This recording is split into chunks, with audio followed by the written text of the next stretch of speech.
ስትታመም ሲያቃዥ ሰዎች የሚያምኑ በአንተ ላይ መንፈሱ አርፈዋልና አንተ ሌሎችን ትረዳለህ የሚል እምነት ነበር።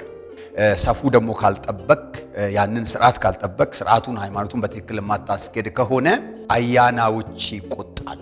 አያናዎች ከተቆጡ ደግሞ ኮንሲኩዌንሱ ወይም ውጤቱ እስከ ሞት ነው። በሚገባ ነው ያረፈብህ። አያናዎቹ ተቆጡ። የቤተሰቤ ግማሽ ያህል አለቀ፣ ጨረሳቸው። አያና ገደላቸው እና ከገደላቸው በኋላ የቀረው ቤተሰብ ራሱ አላቂ እንደሆነ ሟቾች እንደሆኑ ገባቸው። ታማሚ ሆንኩ ማለት ያዞረኛል፣ ይጥለኛል፣ ይነስረኛል። ሌሊቱን ሙሉ የሆኑ 20 ሰዎች መጥተው ይቀጠቅጡኛል፣ ይደበድቡኛል፣ ያሰቃዩኛል፣ ገደላ ወስደው ይወረውሩኛል፣ በሰይፍ ይወጉኛል፣ አንገቴን ለመቁረጥ ይታገላሉ፣ ይጮሃል። ያ መንፈስ ደግሞ በእናቴ ላይ ሲመጣ የሚያዘው የሚፈልገው የዶሮ አይነት የበጋ አይነት መልኩ በዓለም ላይ የማይገኝም እና በቃ አባቴ ይሰግዳል፣ እኛ ምን እየሆነ እንዳለ አናውቅም። ዛሬ እናቴ በሕይወት የለችም። በጣም ብዙ ነው የተሰቃየችው። 3 ውቃቢ ቤት ትሄዳለች። 3 ማለት ውቃቢ ያው አያና ያለባቸው ቤት ትሄዳለች 3 በቀን። እዛ ጋር ያለውን አምልኮ ስለማያውቁ ብቻ ባህል ነው ይላሉ። እኔ ከየት እንደመጣው አውቃለሁ። ባህል አይደለም ሃይማኖት ነው። አያና ሁሉ ቅዱስ።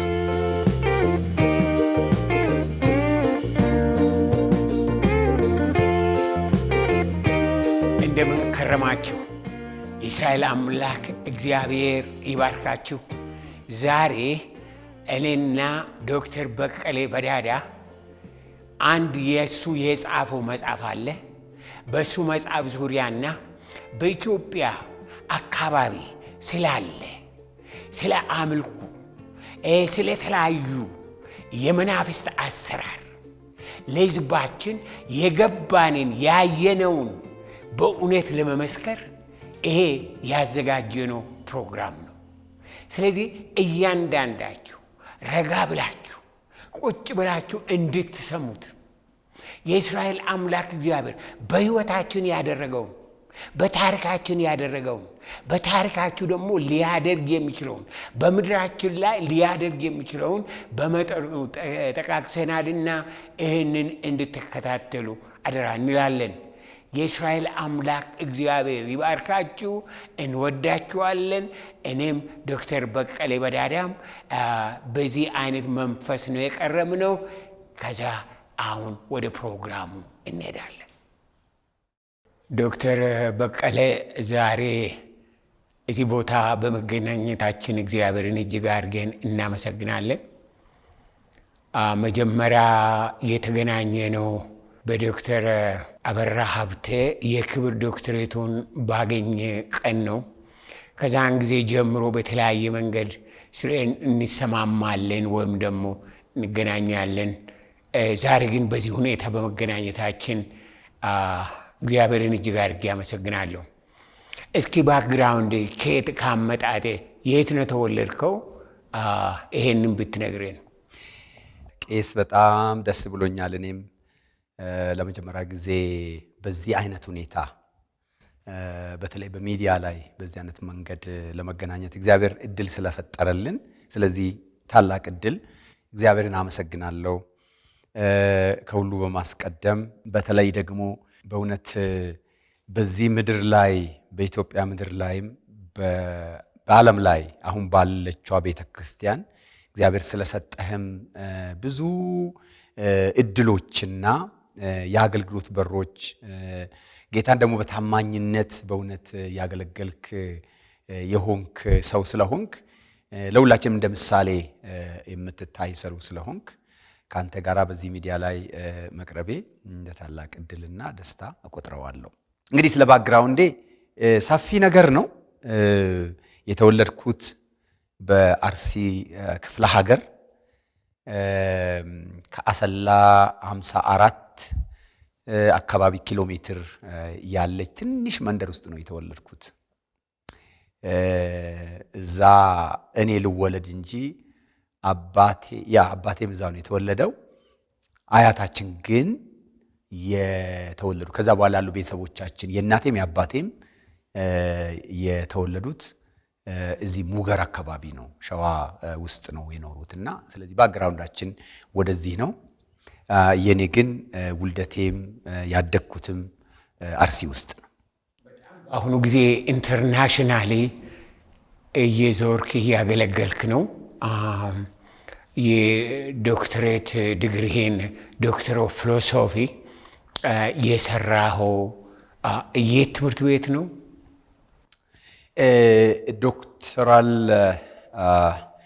ጥናቴን ያከናወንኩት ባኬ ግራጁዌት ዩኒቨርሲቲ በሚባል አሜሪካን አገር ያለ በቴክሳስ ውስጥ አሁን ያለ ዩኒቨርሲቲ ነው። እንግዲህ ይሄ ዩኒቨርሲቲ በፊት ሲያትል ነበረ። በዓለም አቀፍ ያሉ ብዙ በርካታ ዓለም አቀፍ መሪዎች የተማሩበት ትምህርት ቤት ነው። በጣም የሚያስደንቅ መልካም ትምህርት ቤት ነው። እርግጥ ሁለት ኦልሞስት ዶክተር ኦፍ ትራንስፎርሜሽናል ሊደርሺፕ እና ዶክተር ኦፍ ፊሎሶፊ ሁለቱንም አከታትዬ ነው የሰራሁትና እግዚአብሔር ትልቅ እድል ነው የሰጠኝ።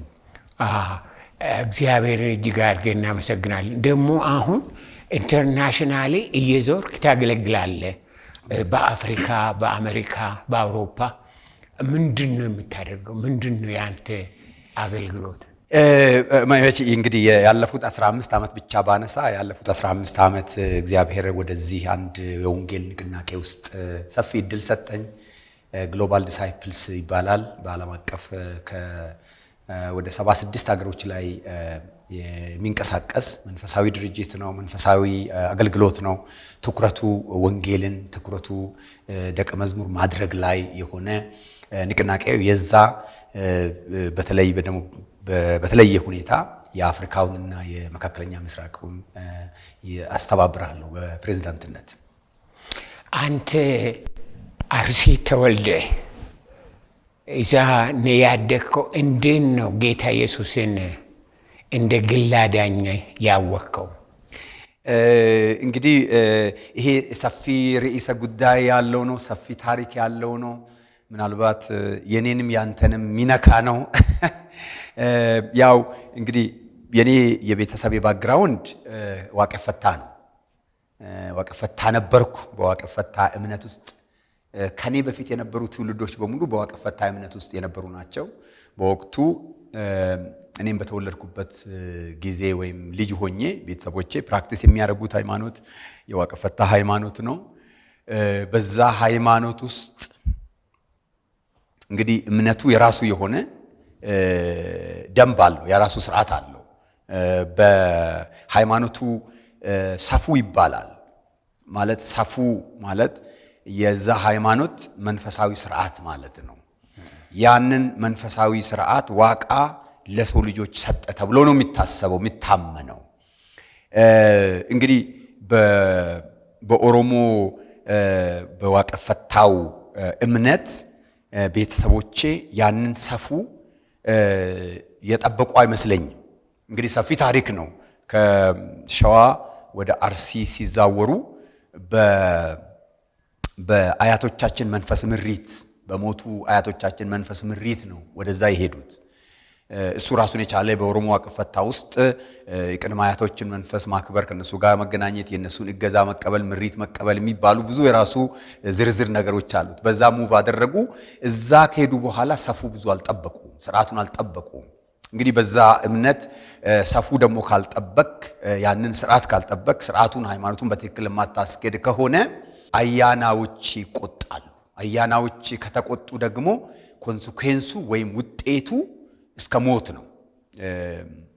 ብዙ አደጋ፣ ብዙ ችግር፣ ብዙ ህመም፣ ብዙ ጭንገፋ፣ ብዙ መከራ፣ ብዙ አይነት ሰፈሪንግ ነው የሚደርሰው። ይሄ ደግሞ ማንኛውም ዋቀፈታ ያውቀዋል። በተለይ አያና ተቆጣ ማለት ምን ማለት እንደሆነ። ስለዚህ በቤተሰቦች ላይ አያና ተቆጣ። የተቆጣው ደግሞ ሰፉን ተላልፈው ነው፣ አልጠበቁትም። አያናዎቹ ተቆጡ። ቤተሰቦቻችን የቤተሰብ ግማሽ ያህል አለቀ፣ ጨረሳቸው። አያና ገደላቸው። እና ከገደላቸው በኋላ የቀረው ቤተሰብ ራሱ አላቂ እንደሆነ ሟቾች እንደሆኑ ገባቸው።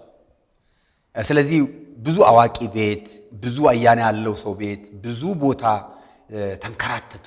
ነገሩ ምንድነው ለማለት ለማወቅ እንዴት እንመልሰዋለን እንዴት እንቀለብሰዋለን የሚለው ማለት ነው። በዚህ ሂደት ውስጥ እንግዲህ ወደ ኤከራ ተኬደ። ኤከራ አያታችን ተጠሩ። ይሄ ኤከራ ማለት በዋቅፈታ እምነት ጸጋ ያለው ወይም አያና ያለው ያንተን ኤከራ ወይም የአንድ ቤተሰብ ኤከራ የሞቱ ሰዎች የቀደሙ ሰዎችን ጠርቶ የኔ ሰዎች ችግር ምንድነው ምን ቢያረጉ ነው የሚተርፉት የሚለውን ይጠይቃል። በሱ ተጠይቆ በሱ ምሪት ሰፊ ታሪክ ነው። እኛ ሁላችን ሰፉን እንደገና መልሰን አምልኮን እንደገና መልሰን ሁሉን ነገር እንደገና መልሰን ለማቆምና ለማስኬድ ተሞከረ። ለትንሽ ጊዜ ሄድን። በእርግጥ 10 ዓመት ያክል እኔ እዛ ውስጥ በዚህ በኤከራው ሹመት ተሰጥቶኝ ወይም ደግሞ ኤከራዎቹ እሱ ንጹህ ነው ሕፃን ልጅ ነው ተብሎ ተናገረ ወይም ተነገረልኝ። ከዛ በኋላ እሱን ወስጄ የመጀመሪያውን አይነት አምልኮ በብዙ አይነት መስዋዕት የሚደረግ አምልኮ አደረግን። ይሁንና ግን እኔ እሱም ባረኩ በሁለተኛ በሶስተኛው ዓመት ታማሚ ነበርኩ። ታማሚ ሆንኩ ማለት ያዞረኛል፣ ይጥለኛል፣ ይነስረኛል። ሌሊቱን ሙሉ የሆኑ 20 ሰዎች መጥተው ይቀጠቅጡኛል፣ ይደበድቡኛል፣ ያሰቃዩኛል፣ ገደላ ወስደው ይወረውሩኛል፣ በሰይፍ ይወጉኛል፣ አንገቴን ለመቁረጥ ይታገላሉ፣ ይጮሃለሁ፣ ፊዚካሊ ያመኛል፣ ውስጤ ተረብሿል፣ አይምሮዬ ተረብሿል። በቃ ለማበድም ትንሽ ነው የቀረኝ ጨርቄን ጥዬ ለመሮጥ። በተለይ አንድ ጊዜ 3 ወር ያህል ታምሜ ተኛሁ። ማለት በግማሽን አካል ብቻ ያመመኝ በአንድ በኩል ብቻ እየነሰረኝ እና በዛ ጊዜ ቤተሰቦቼ ያልሄዱበት ያልጠየቁት ያላማከሩት የአያና ቤት የውቃቢ ቤት ወይም ባለ አላቸው የሚባል ቤት ተሞከረ፣ አልተቻለም። እንግዲህ መጨረሻ ላይ ግን እኔ አዳኝ ፍለጋ ያዳኝ ያለ አምላክ ሆይ እንዴት ተውከኝ? እኔ ያገለገልኩ እንዴት ጩኸቴ በዛ፣ ለቅሶዬ በዛ። አንተ የምታገለግለው ግን ማገለግለው ዋቃ እንግዲህ በገልማ በእሬቻ በአቴቴ በቦረንትቻ በሚደረጉ ነገሮች በገልማ ያ ሁሉ አድርጌ ግን እኔ መከራ ውስጥ ነበርኩ። ያ መከራ እጅግ በዛ። በዚህ አጋጣሚ እንደው ያንተን ብዙ ማወቅ ፈልጋለሁ። ያንተ ቤተሰቦችም እንዳለቁ በአንድ በራሪ ቪዲዮ ሰምቻለሁ። እና እንግዲህ ያ መከራ ያዳኝ ያለ አልኩ። በዚህ አጋጣሚ ብዙ ሃይማኖቶች ሞክረናል።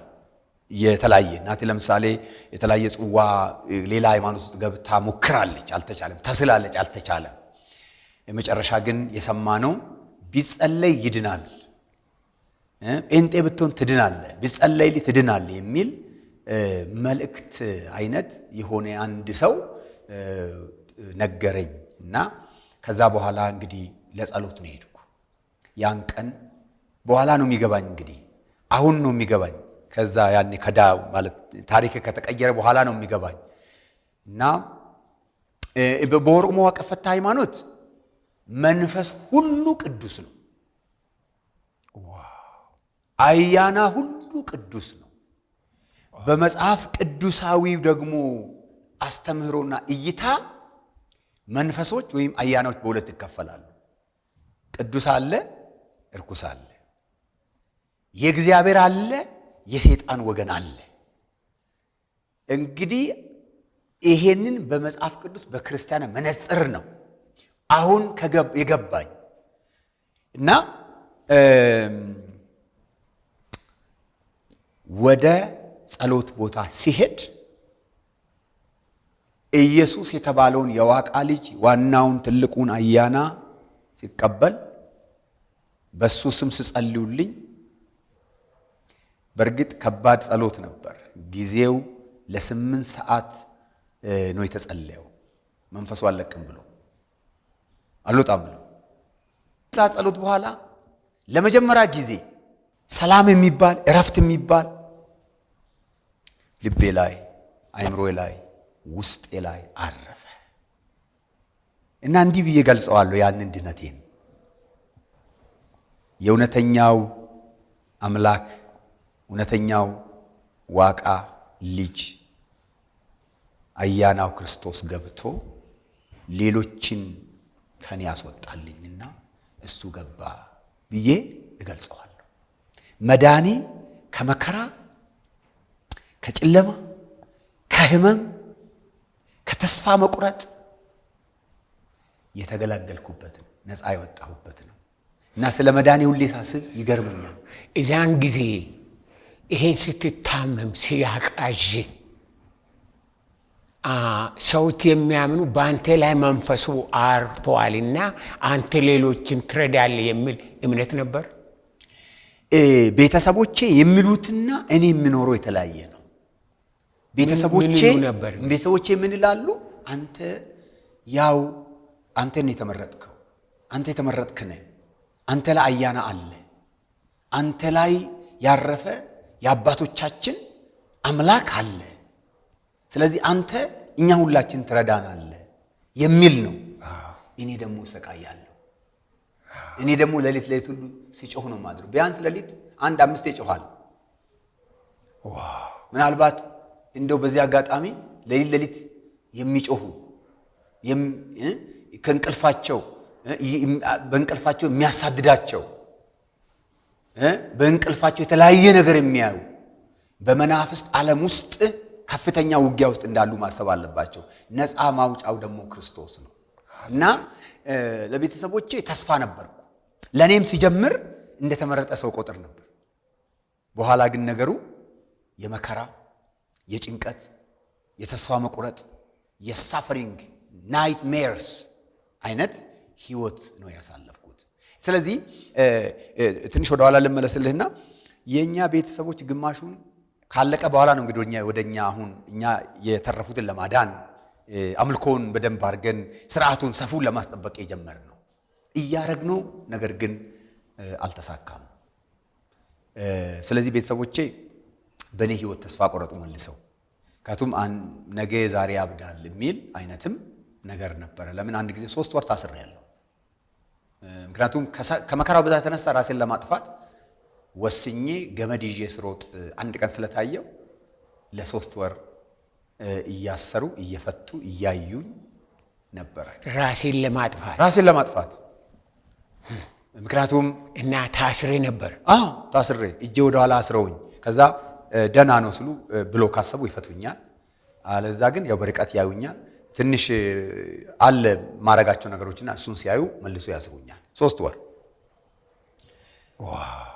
እንግዲህ ከዛ ነው ጌታ ያዳነኝ፣ ከዛ ነው የዳንኩኝና እንደው እዚህ ላይ እኔ ስለጠቃቀስካቸው ማለት በቪዲዮ ላይ ስለተነገሩትን እዛ ያንተን ቤተሰቦች ይጨርሰዋል፣ አልቀዋል ያንተን ቤተሰቦች እንግዲህ በዛ ዘመን እና እንደው ምን ይመስል ነበረ?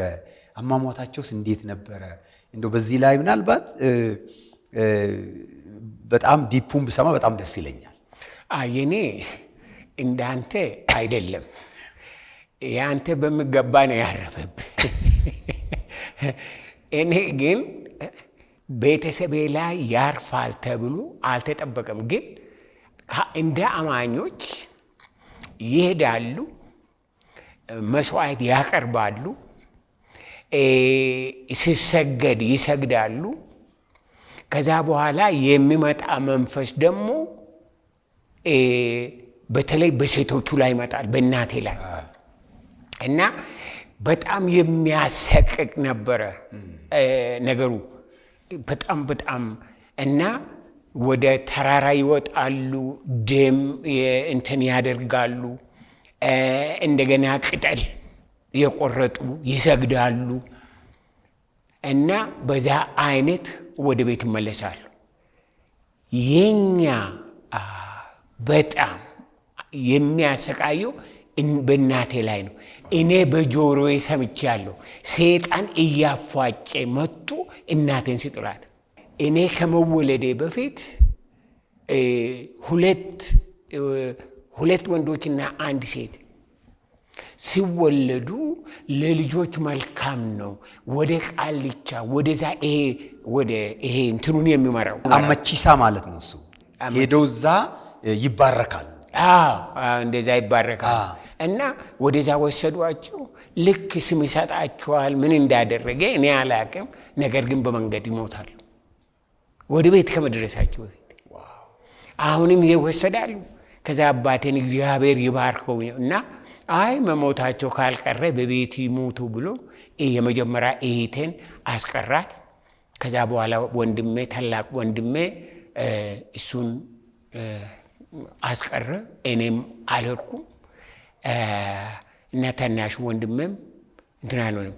ነገር ግን ስቃዩ በቤታችን ሰላም የሚባል ነገር የለም።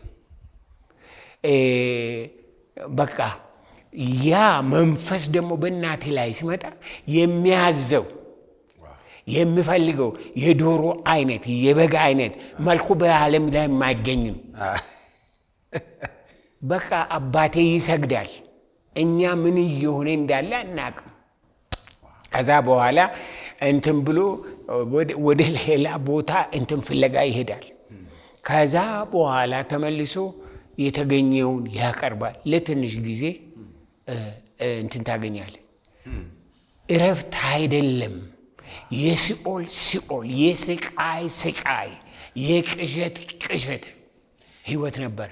ምን ትዝ አለኝ ቄስ፣ እናቴ የ4 ትውልድ አቴቴ ወይም ጨሌ አላት ማለት ሲሞቱ ሲያስተላልፉ ሲሞቱ ሲያስተላልፉ ሲሞቱ ሲያስተላልፉ። ታዲያ እኛ ቤት ውስጥ ያለው የአምልኮ ብዛት፣ የሚታረደው አይነቱ ብዛት፣ እያንዳንዱ አያና ቤት አድርጉት የሚሉን ብዛት እናቴ ይሄንን ሁሉ ለእያንዳንዱ ሳጥን አለ እዛ አርጋ ቅቤ ቀብታ ሳር አስቀምጣ ጠዋትና ማታ ትለምናለች።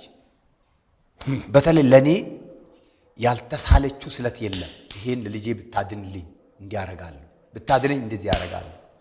እኔን ይዛ ያልሄደችበት ያልዞረችበት እናቴ በኔ ብዙ መከራ ነው የተቀበለችው፣ እጅግ በርካታ መከራ። ዛሬ እናቴ በህይወት የለችም እና በጣም ብዙ ነው የተሰቃየችው።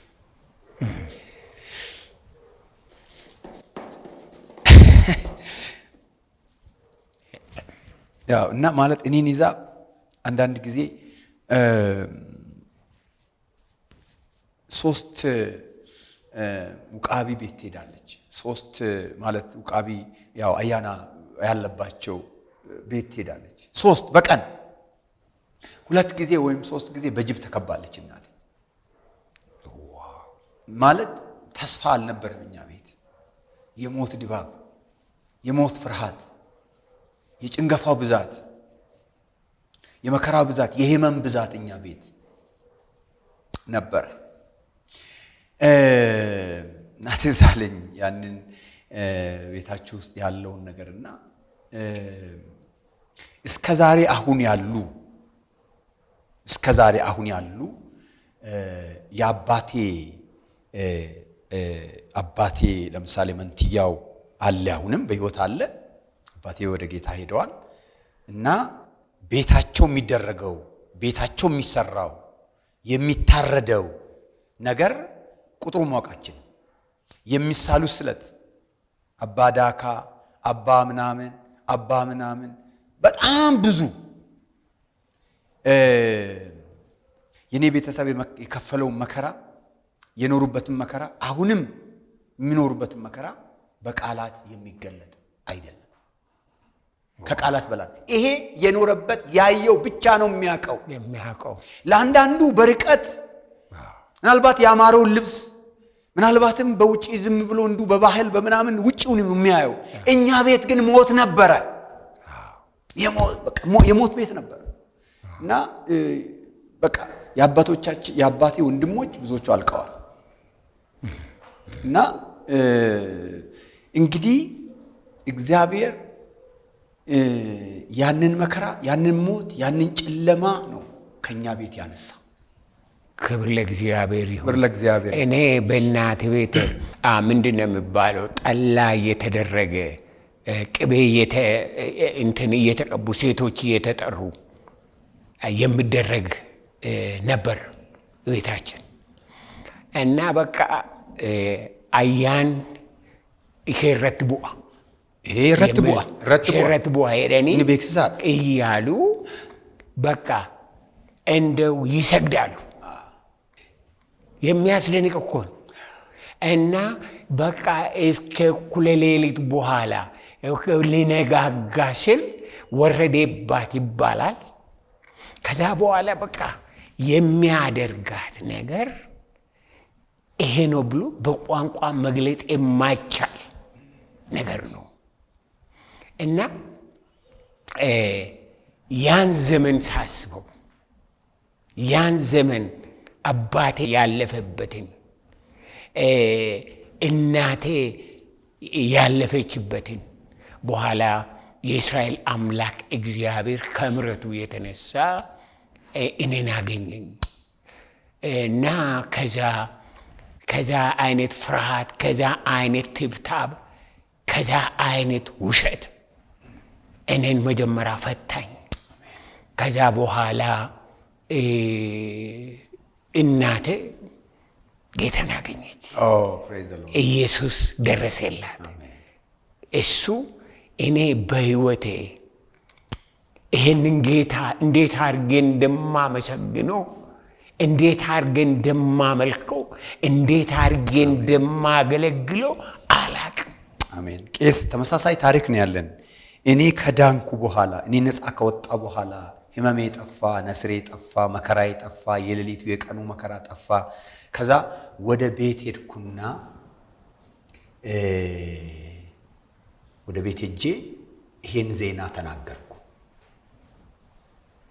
ዜና ተናገርኩና ታሪኩን ትንሽ ላብራራ። ወደ ቤት ሄጄ እናቴን እንዲህ አልኳት፣ ዳንኩ እኮ አልኳት። አንተ አለች፣ ምን ሊያድን ይችላል? አንተ ምን አገኘ? እንዴት ልትንድ ትችላለህ? እንዲህ አለች፣ አንተን ያዳነ ነገር ካለ እኔም ራሴ በቃ ምን እንደሆነ ብቻ ነገረኝ አለች። እንደዚህ ሆንኩ አልኳት። እኔም እንዳንተ ሆናለሁ አለች። ግን የሆነው ትንሽ ላብራራ። ከዛ እንግዲህ እኔም ማመልከው አሁን የተቀበልኩት አምላክ ኢየሱስ ክርስቶስ ጌታ የሆነው አንቺ የምታደርጊውን ይሄንን ነገር አይወድም አልኳት። አሁን እኔ መጽሐፍ ቅዱስ በቃ ሳየው ይሄ ተገቢ አይደለም።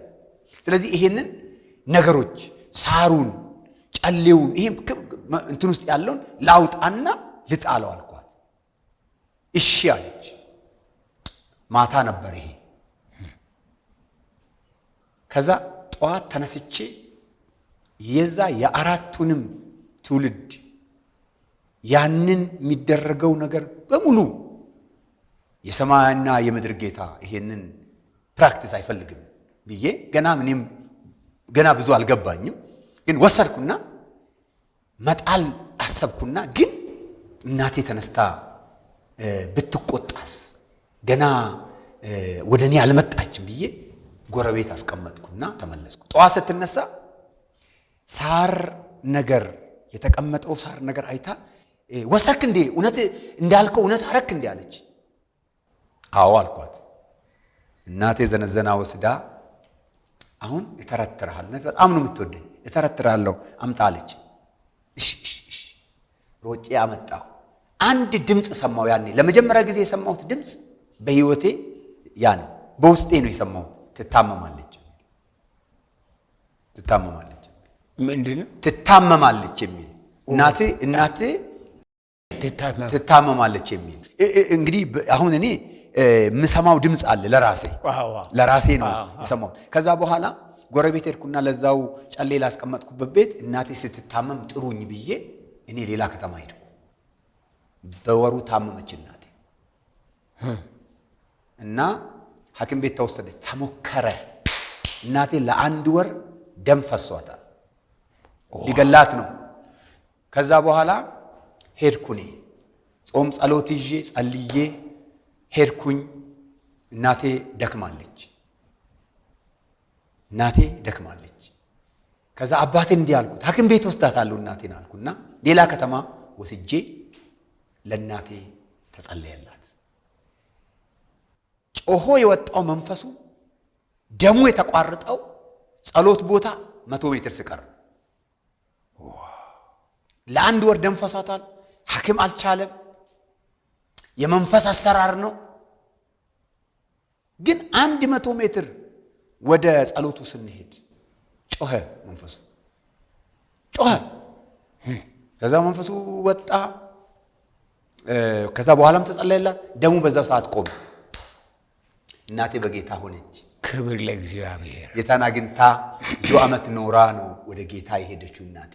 ስለ እናቴ መዳን ጊዜ እግዚአብሔርን አመሰግናለሁ። ከዛ እናቴ ከዳነች በኋላ ቤት ያው ሄድኩ። አባቴ አቅም ስለሷ ቤት ሄድኩ። አንድ ቀን ነገርኳቸው። እኔ ምሰጣቸው ምነግራችሁ ነገር አለ አልኩ። ገና መናገር ሲጀምር 2 ወንድሞቼ ጮሁ። መንፈሱ ከላቸው ላይ ጮኸ። አሁን እሱ አገልጋይ ነው። አንዱ አገልጋይ ነው። ወንጌላዊ መጋቢ ግርማ ይባላል። ግርማ በዳዳ ጮኸ። አጋንንቱ የሱ ወንድም ደግሞ ከሱ የሱ ታናሽ ቦኪ መኮንን ቦኪ ይባላል። እሱም ጮኸ። 2ቱም ጮሁ። አባቴ ያልኩት ብሎ ምን እያደረጋችሁ ነው አለ። ኢላቸው ያለው መንፈስ እየጮኸ ነው አለ። በጌታ በኢየሱስ ስም ውጡ ብዬ አስወጣው። ጌታን ተቀበሉ። ቤተሰቤ ሁሉ ጌታን ተቀበለ ከአባቴ በቀር። አባቴ ወደ 8-9 ዓመት ቆይቶ ነው ጌታን የተቀበለው። ሁላቸውም በሽተኞች ነበሩ። ሁላቸውም የመከራ ህይወት ይኖሩ ነበር። ሁላቸውም ሌሊት የሚጮሁ ናቸው። እግዚአብሔር ያንን ቤት፣ ያን የጨለማ ቤት፣ ያን የመከራ ቤት፣ ያን የተስፋ መቁረጥ ቤት እግዚአብሔር በክርስቶስ ኢየሱስ ነፃ አወጣ። ክብር ለእግዚአብሔር ይሁን። ሁሌ ጌታን የማመሰግነው ስለ መዳኔ፣ ስለ ቤተሰቦቼ መዳን ነው። እናቴም አባቴም ጌታን ተቀብሎ ነው ወደ ጌታ ይሄዱት። ክብር ለእግዚአብሔር ይሁን። ሁሉ ጊዜ ጌታን አመሰግናለሁ። እኔ የመጀመሪያ ልክ እንዳንተው እኔ የመጀመሪያ ጌታን ያገኘው እኔ ነኝ። በኋላ ደግሞ እግዚአብሔር በኔው በኩል ነፃ አወጣቸው። ማለት እንግዲህ መልእክተኛ ሆንኩ። እግዚአብሔር ተጠቀመብኝ። የጌታን ስም በላቸው ላይ ጠራው። ጌታ ክርስቶስ ቤተሰባችንን ነፃ አወጣ። ክብር ለእግዚአብሔር ይሁን። እንግዲህ እዚህ ጋር አንድ ጥያቄ እዚህ ጋር ማንሳት ያለብን እንደው ባነሳለ አሁን በመጽሐፍ ቅዱስ ውስጥ ሆነን ስናይ እንግዲህ እኔ በዋቀ ፈታ ውስጥ ሆኜ ሁሉም ቅዱስ መንፈስ ነው። ሁሉም ቅዱስ አያና ነው። አሁን ደግሞ እዚህ ጋር ሆነን ስናይ መጽሐፉ ያስተማረን የነገረን ነገር ካለ የሚያሰቃይ አያና አለ፣ ደግሞ ቅዱስ አያና አለ። ማለት መንፈስ ቅዱስ ክርስቶስ ራሱ የእግዚአብሔር አያና ነው። እንግዲህ እዚህ ሆነን ስናይ ምናልባት ይሄ እርኩሱንም ቅዱሱንም አንድ ላይ አድርጎ ደምሮ የመያዝ ውስጥ እንደነበርን እና ያ ይሆን ወይ የመከራችን?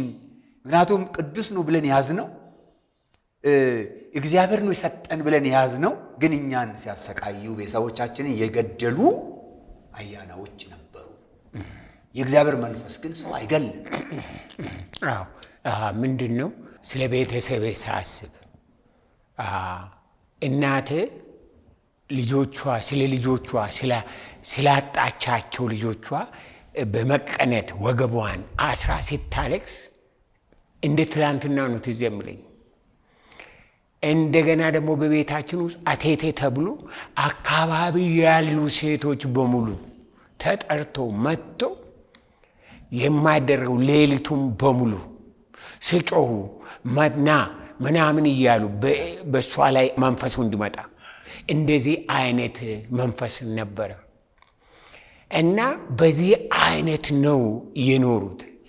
እናቴ ጌታን ስታገኝ ለመጀመሪያ ጊዜ አይኗ ተከፈተ። 31 ዓመት ክርስቶስ ኢየሱስን ያን ማንም እንዲያነሳባት አትፈልግም። ያ ዘመን የጨለማ ዘመን፣ የጭንቀት ዘመን፣ የቅዠት ዘመን፣ ከኑሮ አይደለም፣ የትዳር አይደለም፣ በቃ የሰላም አይደለም። በእንደዛ አይነት ኖራ እግዚአብሔር ነፃ አውጥቷት ጌታዬን አግኝታ እኔ ለእግዚአብሔር የማረገው ነገር ወገኔ እንደዚህ ሳስቡ ምን አለ ለሱ የማረገው ነገር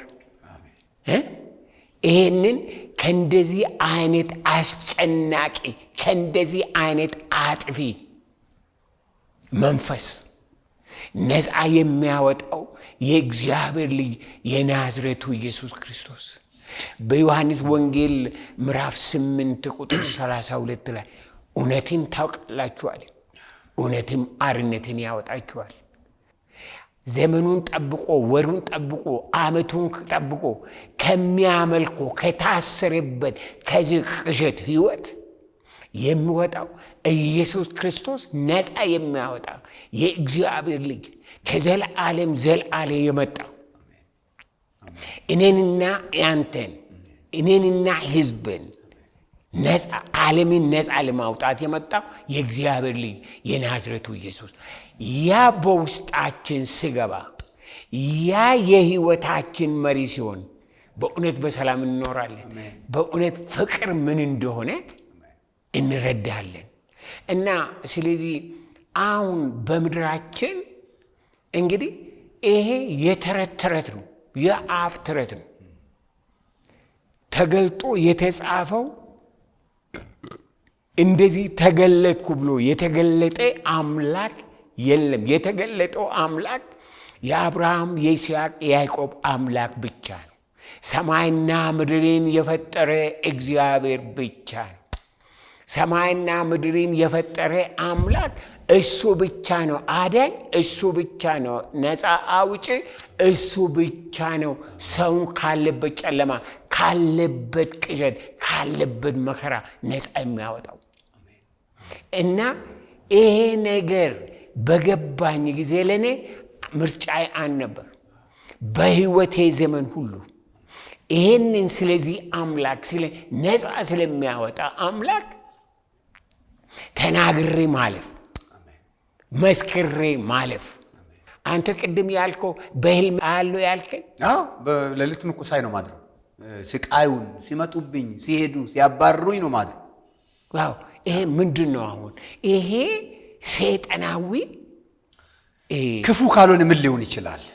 ምን ሊሆን ይችላል? አሁን ለምሳሌ እዚህ ጋር ቅድም አንስተዋል ቄስ፣ የኢትዮጵያ ህዝብ በየትኛውም ብሔር ውስጥ አሁን ለምሳሌ ሰሜን ነበርኩ እኔ፣ ጎንደር፣ ጎጃም፣ በተለይ ጎንደር አንድ ወረዳ ላይ ነበርኩ እና እዛ ምን ይባላል፣ አንድ ሴት በአመት በዓል ወይም በሆነ ጊዜ ካላጓራች እቺ ምን ቆሌ እንኳን የሌላት ይባላል። ይሄ አሁን የአንድ ብሔር ብቻ አይደለም፣ የብዙ ብሔሮች የኢትዮጵያ ህዝብ ተሸውዷል። ወንጌል ለኢትዮጵያ ህዝብ ሊበራ ይገባዋል። እንዴት ነው አንድ ሴት ካላጓራች እቺ ቆሌ የሌላት የሚባል? ሰው ሲሞት ወይም አመት በዓል ወይም በቃ መንፈስ ይወርድባታል፣ ታጓራለች። ካላጓራች በቃ እሷ ቆሌ የላት ይባላል። ዋው! እና እንግዲህ በሁላችንም ላይ ከሰሜን እስከ ደቡብ ከምዕራብ እስከ ምስራቅ የብዙ ብሔሮችን አእምሮ የያዘ በተለይ አሁን ደግሞ እንዳነሳው በሃይማኖትና በባህል መካከል ባለ ኮንፊውዥን፣ ግራ መጋባት መካከል ባህልን ሃይማኖት፣ ሃይማኖትን ባህል ማለት ጥልቅ የመንፈስ አሰራርን ባለማወቅና ባለመረዳት ይሄ እኮ ዝም ብሎ ሃይማኖት ነው፣ የዛ ብሔር ሃይማኖት ነው ማለት ባህል ነው ተብሎ የሚታለፈው ነገር ተገቢ አይደለም። በየባህሉ ራሱን የገለጠ ክርስቶስን ሳይሆን ራሱን ገልጦ ብዙዎችን እያሰቃየ ያለ በየባህሉ በሰሜን በለው በደቡብ በለው በምስራቅ በለው በምዕራብ በለው ክርስቶስ ኢየሱስ ገብቶ ነፃ ካላወጣ ነፃ የሚያወጣ ኃይል የለም። ቀንበር የሚሰብር ኃይል የለም። ብዙዎች ልጆቻቸውን አጥተዋል። ብዙዎች ቀብረዋል። ብዙዎች በመከራ በጭንገፋ ይኖራሉ። እና ትናንት ማታ አንድ ሰው ያወራኝ ነበረ። አንዲት እናት 7 ልጆች ነበሯት። ከ7ቱ 5ቱን ገደለባት። በየዓመቱ ይሞታሉ ልጆች። በየዓመቱ አንዳንድ በቃ ይሞታሉ። 5 ለ2 ብቻ ቀሩ። እና አድኑኝ ብላ ወደ ቸርች መጣች። 2ቱ ቀሩላት፣ አልሞቱም 2ቱ። እስከዛሬ ትቆጫለች። ምን አለ ቀደም ብዬ ክርስቶስን አግኝቼ ቢሆን ነው። በየዓመቱ ልጆች በቃ በየዓመቱ ትቀብራለች።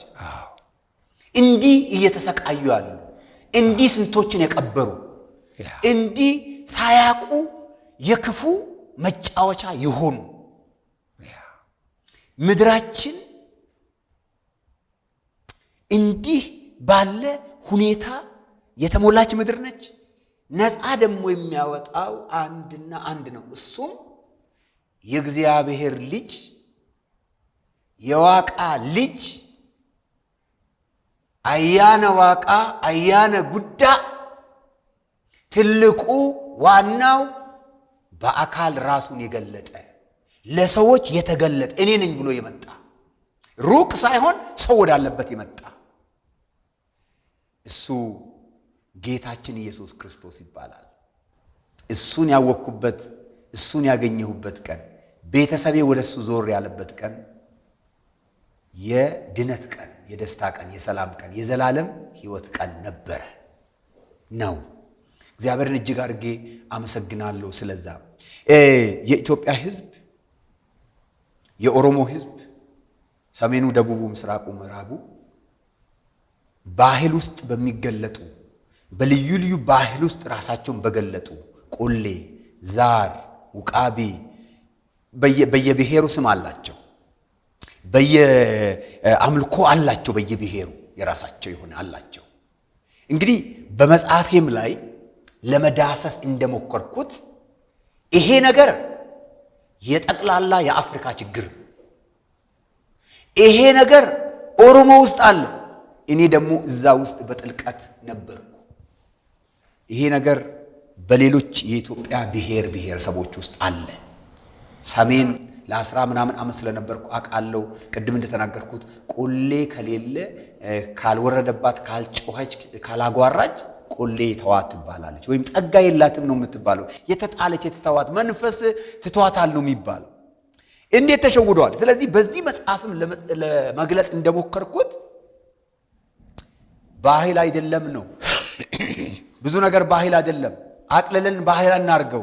ውስጡ መንፈስ አለው። ውስጡ የመንፈስ አሰራር አለ። ውስጡ ሰው የሞተ ነው፣ መከራ አለ።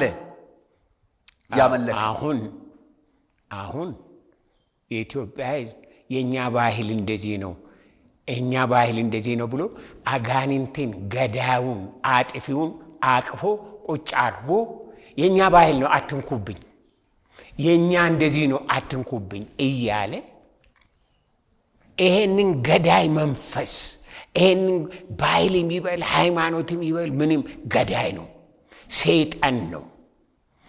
ከምድራችን መመታት ያለበት ነው። በዚህ በ21ኛው ጭንቅላት ያለው ሰው በዚህ በ21ኛው ክፍለ ዘመን ወንድምና ወንድም የተጋቡ አንድ ላይ የኖሩ የተቃቀፉ ተመልሰው ይገዳደላሉ።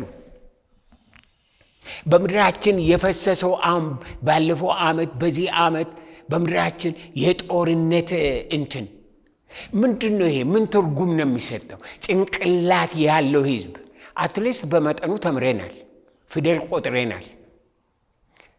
እንዴት አናይም? ይሄ እንዴት እንትን እንላለን? በጣም ደግሞ የሚያሳዝነኝ ተማርነ የሚሉ ይሄንን ነገር ይሄ የሰላም ነው ይሄ የእንትን ነው እያሉ ሲሄዱ አፍሩም። ምን የሰላም ነው? ኦሮሞን ሲፈጃ ሲገል፣ ትግሬን ሲጨረሰ፣ አማራን እየፈጀ የምን ሰላም ነው? በኢትዮጵያ ምድር ሌላ የሰላም ሃይማኖት አለ? ደቡቡ እንደዚህ ሲጋጭ ምን ሰላም አለ? ሰላም አንድ ነው። የሰላም ንጉሥ የእግዚአብሔር ልጅ የናዝሬቱ ኢየሱስ። ስለዚህ ጠቅላላ በሃይማኖት ስም በፖለቲካ ስም ነው። አሁን በሃይማኖት ስም አይደለም፣ በፖለቲካ ስም ነው። በቃ እገሌ እንደዚህ ያ ኢየሱስ እንደዛ እየተባለ ክልል እየተባለ ህዝቡን እየመታ ምንድነው በክልል ፖለቲካ በብሔር ፖለቲካ ምድርቷን እያሰቃየ ያለ ይሄ አጋንንት ነው። አጋንንት ነው። አዎ ፖለቲካ ያስፈልገናል። ፖለቲካ እውነተኛ ከሆነ ሳይንስ ነው። ፖለቲካ ሳይንስ፣ ፖለቲከኞች ሳይንቲስቶች ናቸው። ሳይንቲስቶች ግን በሪዘን ላይ አገሪቷ ላይ ሰላም በሪዘን አካሄድ አመራር በሪዘን ይሄ ሪዘን የሌለው የጨለማ ስራ ስንት ዘመን አንድ ላይ የኖረው ህዝብ ነፃ እኔም ወገኔን ነፃ ወጣለሁ ብሔርን ነፃ ወጣለሁ ብሎ ይገዳደላል። ጭንቅላት ካለው አንድ ፊደል የቆጠረ ህዝብ እና ይሄ አሁን በባህል ስም በሃይማኖት ስም የተገለጠ በየዓመቱ የሚከበር በየቦታው አለ።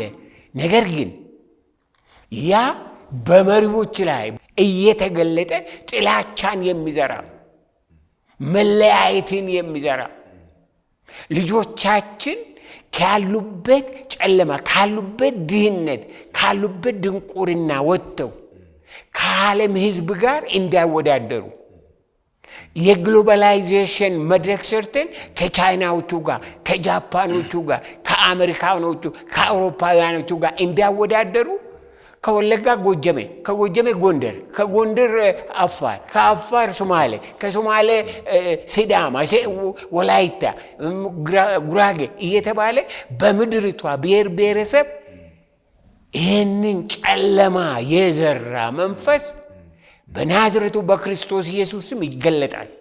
አሜን። ይጋለጣል። ህዝባችን ወደምታረቅበት ልብ ገዝቶ ወደ እግዚአብሔር የሚመለስ ወደ ፈጣሪ ወደ ፈጠረን እግዚአብሔር ወደ ጠራን በምሕረት ወደ አቀፈን እግዚአብሔር የሚመልሰን ዘመን ደርሷል። በነገራችን ላይ ይህንን መጽሐፍ በቅርብ ጊዜ ጽፈህ ባየው ጊዜ እንዴት ደስ እንዳለኝ መጀመሪያ ካነበቡት ሰዎች አንዱ ነኝ እና ከዋቀፈታ ወደ ልዩ መገለጥ ወደ ልዩ ህይወት ወደ ልዩ ማስተዋል ወደ ልዩ መንገድ የሚል እንዴት አይነት አስደናቂ መጽሐፍ አበረከት። ምንድነው ያነሳሳ ይሄንን ታደርግ ዘንድ? ኦፍ ኮርስ ቅድም በብዙ መከራ ያለፍክ ሰው ነህ። ስንት አጋንንት ራሱን በቃ የለዋወጠብህ በሽታው ትላለ፣ እስራቱ ትላለ፣ ቅሸቱ ትላለ፣ ስደቱ ትላለ፣ ሌት ተቀን ያለፍክበት እግዚአብሔር ከዛ አውጥቶ ሰው አረገ። ሰው አድርጎ አሁን በዓለም አካባቢ እየተጠቀመብህ ነው እና ይህንን መጽሐፍ ለምድራችን ማበርከት ትልቅ ነገር ነው። እስኪ ምንድን ነው ካላ ያለ የኢትዮጵያ ህዝብ ከዚህ ምን መረዳት አለበት? ለምንድን ነው የጻፍከው? ይህንን ብትገልጽልኝ። ይሄ መጽሐፍ በዋናነት የጻፍኩበት ምክንያት ታላቅ ህልም አለኝ፣ ታላቅ ራእይ አለኝ። የኢትዮጵያ ህዝብ ከሁሉም ብሔሮች ወደ ታላቁ አምላክ ወደ ክርስቶስ ይመለሳል፣ ምድራችን ላይ ታድሶ ይሆናል ብዬ በማመን ምናልባት ብዙ ሰዎች በቅድም እንዳነሳኸው በባህል በፖለቲካ በተለይም በኢትዮጵያ በዘር ፌዴራሊዝም አወቃቀር የተፈጠረው አጋጣሚ ሰዎች ወደ ጥላቻ፣ ወደ መገዳደል፣ ወደ መጠፋፋት ወንድም ወንድሙን የተጋባው ሰው ከሌላ ብሔር ጋር የተጋባው ሰው የሚፋታበት እንዲህ ያለ አደገኛ ክፉ ዘመን ታይቶ አይታወቅም። የዚህ ምንጩ የእውነተኛ አምላክ መገለጥ አይደለም። እውነተኛው እግዚአብሔር ሰው ሲገለጥለት ይሞትለታል ሰው እንጂ ሰው አይገለም። የሚያገዳድል ከሆነ ሂድና ግደል የሚል ካለ እሱ እውነተኛው አምላክ አይደለም። እሱ እውነተኛ አምልኮ አይደለም። ጥላቻን፣ ሌላ ዘር የሚጠላ እውነተኛ አምላክ አይደለም።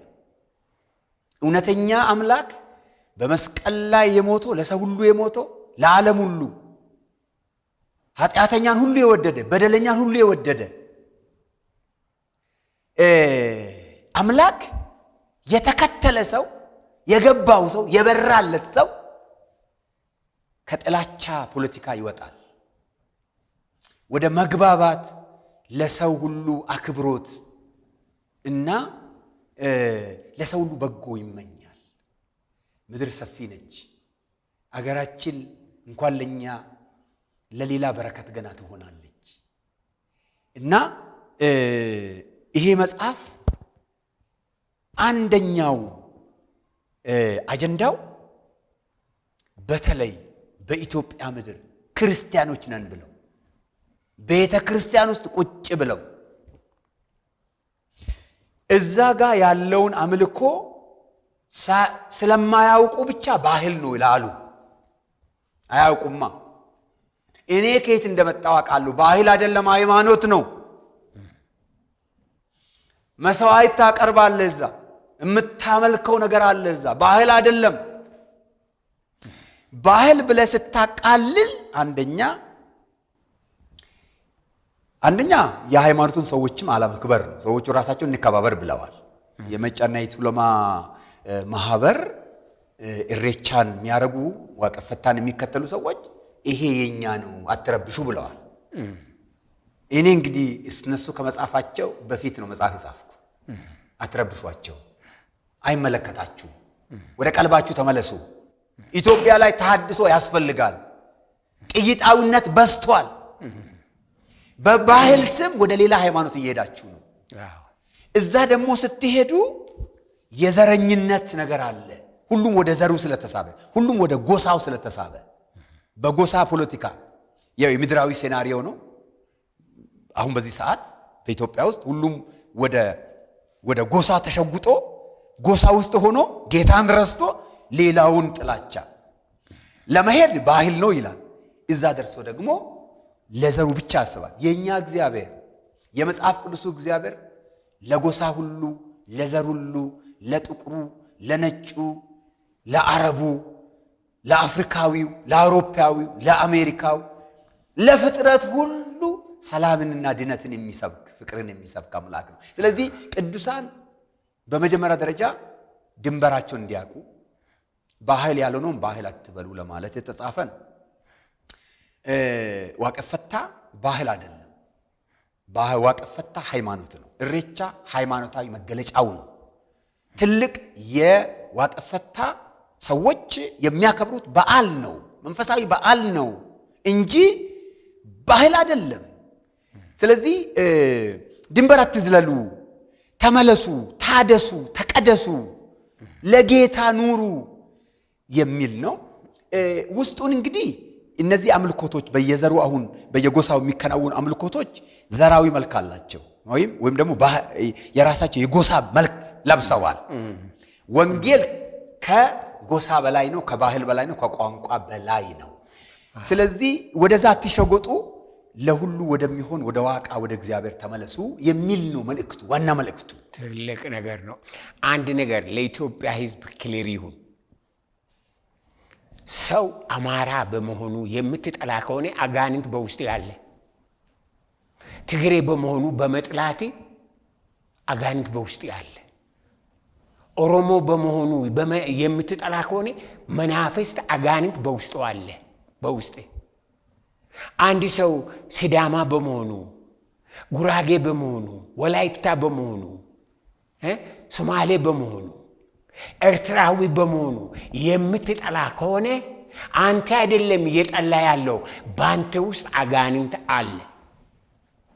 ይህንን በድፍረት ነው የምናገረው። ምክንያቱም ሰማይና ምድርን የፈጠረ ጌታ ሰላሙን ስለሰጠኝና ጥላቻ ከሰይጣን መሆኑን ስላስተማረኝ ነው። ስለዚህ ይሄ ሰው ከዛ ብሔር ነው ምናምን ብለህ የምታልፈው የምትጠላው አንድ ነገር ሰው አንተ የማታውቀው ችግር በውስጥ አለ። ኢትዮጵያውያን የምጠላሉት ምንም ምክንያት ኖሯቸው ሳይሆን ሰይጣን የሚያመልኩት ያገዳዩ አጋንንት ምን እያደረገ ነው? እያጣላቸው ነው። ያገዳደለ እያጣላቸው ነው። ቆይ ምን ይሁን ነው የምትለው? ፈጣሪ አማራን ፈጠረ። እሺ አንተ ምን ይሁን ነው የምትለው? ኦሮሞን ፈጠረ። ምን ይሁን ነው የምትለው? ትግሬን ፈጠረ፣ ኤርትራዊን ፈጠረ፣ ሶማሌን ፈጠረ፣ ሲዳማን ፈጠረ። የተለያዩትን ብሔር ብሔረሰቦችን በምድር ላይ ያሉትን አውሮፓውያንን፣ ነጮችን፣ ጥቁሮችን ፈጠረ። ምን ይሁኑ ነው የምትለው? ይሄ ግራ ያጋባ ጥላቻ በውስጥ የጨመረ የዘላለም ጥፋት አጋንንት አለ። አባቶች ያመለኩት ነፃ ያልወጣ ብዙዎች ዛሬ እንዳውም ክርስቲያኖች ነን እያሉ በአጋንንት የተተበተቡ ቤታቸው ሰላም የሌለ በስብሰባቸው በጉባኤያቸው ሰላም የሌለ በብሔራቸው ሰላም የሌለ በየትኛው ብሔር ነው ሰላም ያለው? እስኪያስበው አንድ ላይ ሲመጡ የኦሮሞ ብሔር፣ የአማራ ብሔር፣ የትግሬ ብሔር፣ የዛ ብሔር፣ የዚህ ብሔር ይላሉ። ሲመለሱ ግን እርስ በርሳቸው ይዋጋሉ፣ ይተላለቃሉ። ምንድነው የሚባል? ይሄ ጭንቅላት ያለው ሰው በአንደኛው ክፍለ ዘመን የሚኖር ሰው እንደዛ ያስባል፣ እንደዛ ይኖራል። ምን ነው ህዝቤ? ምን ነው ህዝቤ? እና ስለዚህ ይህንን ጥያቄ ማንሳት ለኔና ለእናንተ ትክክል ነው፣ ጊዜው ነው። ወንድሞቻችን እህቶቻችን አተናቸዋል። በሃይማኖትም እንትን ሳይሆን ደግሞ በፖለቲካ ስም ሌላ ምን እነዚህ በስንት ሺህ የሚቆጠሩ የትግራይ ልጆች ማለቅ ነበረባቸው። ያንዳቸው ደም መፍሰስ ነበረበት። የኦሮሞ ደም፣ የአማራ ደም፣ የዛ ደም መፍሰስ ነበረበት ወይ? መልሱልኝ። ካልሰከርን በስተቀር ሰይጣን ያሰከረው ህዝብ እርስ በርሱ ይጣላል። እኔና እናንተ ተቃቅፈን ተረዳድተን በዓለም መድረክ ላይ ወጥተን ከዓለም ጋር ቴክኖሎጂካሊ በተራመዱት እናንተ ጋር ከነሱ ጋር መወዳደር አለብን እንጂ እዚቹ ደሃን ይገላል፣ ደሃን ይጠላል። ክልል ተብሎ ከሰሜን ወደ ደቡብ እንዳይሄድ፣ ከደቡብ ወደ ምስራቅ፣ ከምስራቅ ወደ ምዕራብ ምን ማለት ምን አይነት ጭንቅላት ነው? ምን አይነት እስራት ነው? የኢትዮጵያ ህዝብ ዛሬ እኔና ዶክተር በቀለ እንለምናችኋለን። ፕሊዝ እዚህ ጋር ልጨምር ዶክተር ቄስ እኔ እንግዲህ እኔም ታናሽ ወንድማችሁ ይሄንን ሐሳብ እጋራለሁ። ወደየጎሳዎቻችን አምልኮ ውስጥ ገብተን የጋራ የሆኑ ነገሮቻችን የሰው ልጅ ያዳነውን ክርስቶስን ትተን አምላክ ትተን የጥላቻ ሰበካ፣ የጥላቻ አምልኮ፣ የጥላቻ ኑሮ ይብቃን። እግዚአብሔር ከኢትዮጵያ ምድር ላይ ደም ማፍሰስን ብሔርተኝ ወይም ደግሞ የብሔር ፖለቲካን፣ የብሔር አምልኮን፣ በብሔር የተጠላለፈን ማንነት አምላካችን በየትኛውም ቋንቋ ይሁን ከብሔር በላይ ነው። አምልኳችን ከብሔር በላይ ነው። ፍቅራችን ከብሔር በላይ ነው። ከድንበር በላይ ነው። የእውነተኛ አምላክ አምልኮ መለያው ይሄ ነው። የእውነተኛው መገለጥ መለያው ይሄ ነው። ፍቅር ብቻ ነው። ፍቅር ድነት ብቻ ነው። አሜን። ሰላም ብቻ ነው። አሜን። መተባበር ብቻ ነው። እግዚአብሔር ከዚህ ምድር ዘረኝነትና ጎሰኝነትን ይቅበርልን። ተባብረን እንቅበር። የኢትዮጵያ ሕዝብ ሆይ እንነሳ። ከመካከላችን ያሉ ልዩነቶችን፣ የክፋት አሰራሮችን፣ ክፋትን፣ ምቀኝነትን፣ እነዚህ ነፍሰ ገዳይነትን፣ ነፍሰ በላነትን፣ የአውሬ አሰራር፣ የአውሬ ስራ። ይሄ ፖለቲካ ስራ አይደለም። ፖለቲካ ቅድም ብለዋል ሳይንስ ነው። ነገር ግን የሚጠላ፣ የሚገል፣ የሚያሳድድ፣ የሚያርድ፣ ሌላው እንዳይኖር አስቦ አቅዶ የሚሰራ የእግዚአብሔር ባህሪ አይደለም። ምድራችን በእግዚአብሔር ይወረስ። ምድራችን በአንድ አምላክ በዋቃ በእግዚአብሔር በክርስቶስ በተገለጠው ይወረስ። ሰላም ይሁንልን፣ ሰላም ይሁንልን። ግን ክርስቶስ ካልገዛ ሰላም ከየት ይመጣል? የሁሉን ሰው ልብ ክርስቶስ ካልገዛ መጽሐፍ ቅዱስ ሲናገር ሰላማችን እሱ ነው ይላል። ጌታ ክርስቶስ ያልተቀበለ ሰው በልቡ ለራሱ እንኳን ሰላም የለው። ምን አለ? ዘጋ ይጀምራል። ምን አለ? ከየት ይመጣል? ሰላም ከየት ይመጣል? ሰላም የሁለት ሰው የሶስት ሰው የብሔር መስማማት አይደለም። ክርስቶስ በመሃል ካልተገለጠ ለዛ ቤት፣ ለዛ ሰፈር፣ ለዛ መንደር፣ ለዛ ብሔር ሰላም ከየት ይመጣል? ትክክል። ስለዚህ ሰላም የሆነው ሻሎም የሆነው ስሙ ሰላም የሚባል የሰላም አለቃ የሆነው ክርስቶስ ወደ እያንዳንዳችን ብሔር፣ ወደ እያንዳንዳችን ቤት፣ ወደ እያንዳንዳችን ይግባ። ከኢትዮጵያ ምድር ላይ የብሔር ፖለቲካ ይቀበር፣ ይቀበር። መተሳሰብ፣ ልማት፣ አብሮ ማደግ፣ አብሮ ማልማት፣ እጅ መያያዝ፣ መፋቀር፣ እንደ ጥንቱ መጋባት፣ እንደ ጥንቱ እኔ አስታውሳለሁ ድሮ የወለጋ ልጆች ለጎጃም ክለብ ሲጫወቱ፣ ምክንያቱም በዛ በመተከል በምናምን አንድ ስለሆነ እና ያ ዘመን ይምጣልን፣ ያ ጊዜ ይምጣልን እና እኔ እግዚአብሔርን አምናለሁ። ዘመኑ ተቃርቧል፣ ክፉ ስፍራ የሚያጣበት እና እያንዳንዳችን ለክፉ ስፍራ አንስጥ፣ ለእግዚአብሔር በቤታችን፣ በኑሯችን፣ በልባችን ስፍራ አንስጠው። ያ ትክክል ነው። አሁን በዚህ ዘመን ሰይጣን ያደረገው ምንድነው? የአማራ ምሁር፣ የኦሮሞ ምሁር፣ የትግራይ ምሁር፣ የተለያዩ ብሔር ብሔረሰብ ምሁራን ለሀገሪቷ በሰላም እንዳይሰሩ፣ ለሰላም እንዳይሰለፉ እና በዚህ በክልል በቋንቋ እንደዚህ ነው እየተባለ በየቢሮ ቅንነት በሌለው አካሄድ፣ ቅንነት በሌለው ህይወት የኢትዮጵያ ሕዝብ በዚህ ዘመን በማሆን ነገር እየተጋጨ ችግርን እየፈጠረ በጣም በጣም በጣም በሚያሳዝን ሁኔታ እየሄደ ነው። አሁን በተለይ ባለፉት 6 ዓመታት እኔ ካንተ በእድሜ ብዙ ነው የሚበልጥ፣ ብዙም ባልሆን ደስ አለ አይደለም። እንደዚህ በኢትዮጵያ አሎይ ብዬ ያላሰብኩትን ብርሃን እያየው እግዚአብሔር ይመስገን። መንገድ እንደተረ ሰይጣን ሁልጊዜ ቆሻሻን ነገር ይወዳል። አሁን የመንገዳችንን ቆሻሻ፣ የከተማይቱን ቆሻሻ በቃ እግዚአብሔር ለመሪዎች ማስተዋል እየሰጠ እየጠረጉት ነው። ይሄንን ቆሻሻ ያለ ለምን ተነሳ የሚል አለ። ምን እንደሆነ እሱ አቅም ከኋላ ያለው ጠላት ሰይጣን ቆሻሻ ነገር ይወዳል። ነገር ግን ከምድራችን ላይ አንድ ወንድም ደወለልኝና በጣም አሳቀኝ።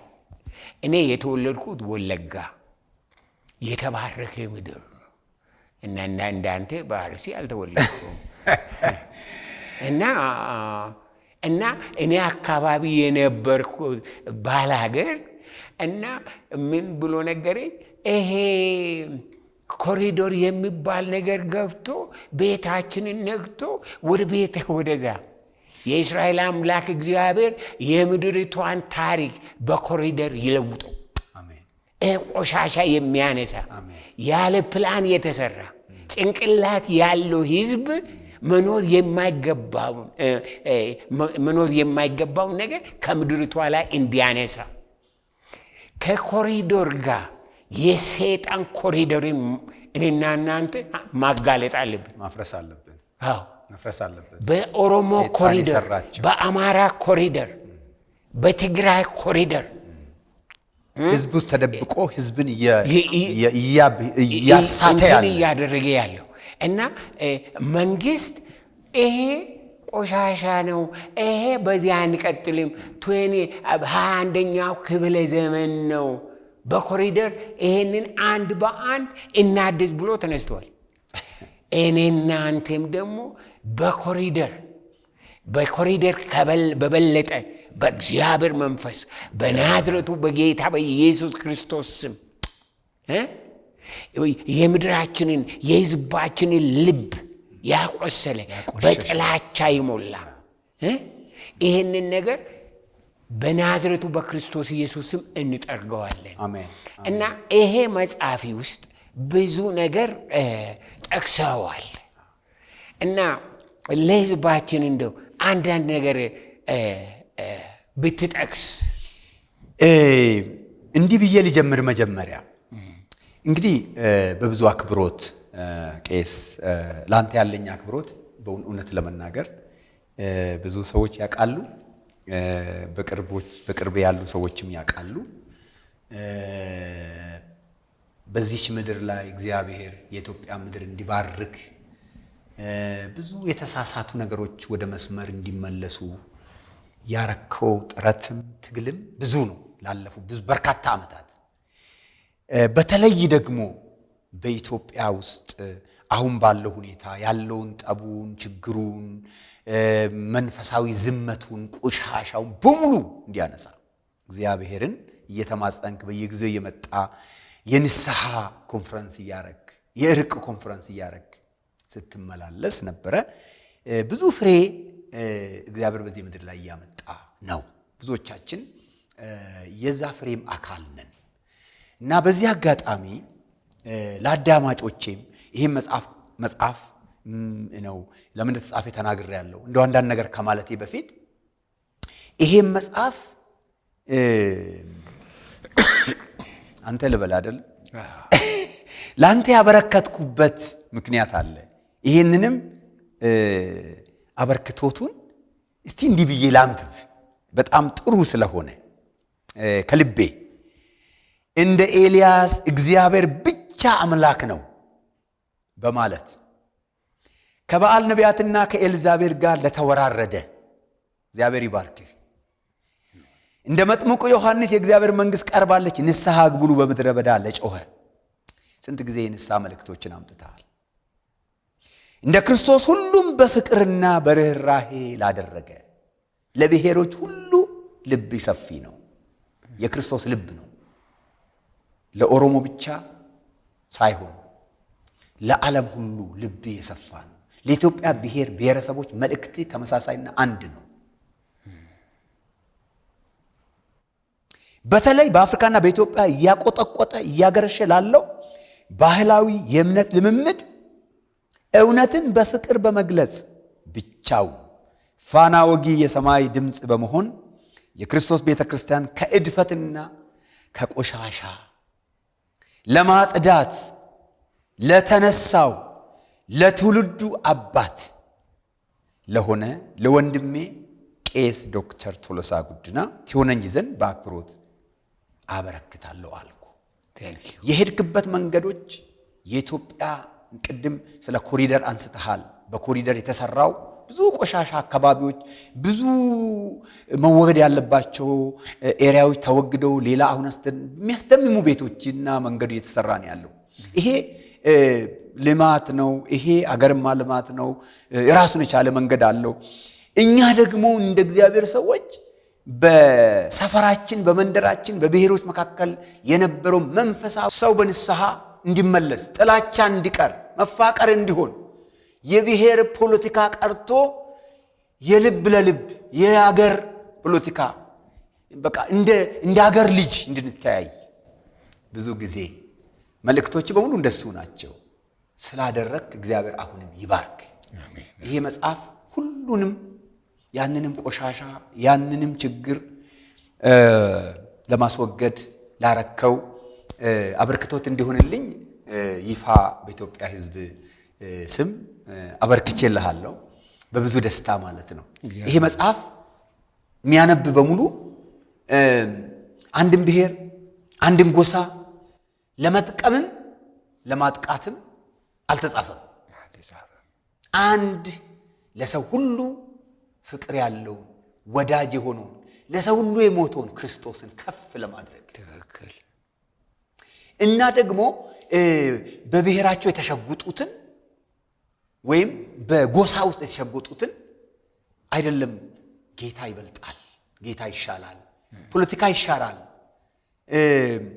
የጎሳ ፖለቲካ የዘር ፖለቲካ ያልፋል፣ የማያልፍ መንግስት አለ፣ የእግዚአብሔር መንግስት ልጆች ናችሁ፣ ሁላችንም አንድ ላይ የጌታ መንግስት ልጆች እንሁን፣ እንጥራ፣ እንቀደስ፣ እንስተካከል፣ እንታረም፣ የተበላሸው ተበላሽተዋል እናስተካከል። ከዚህ በኋላ ቢያንስ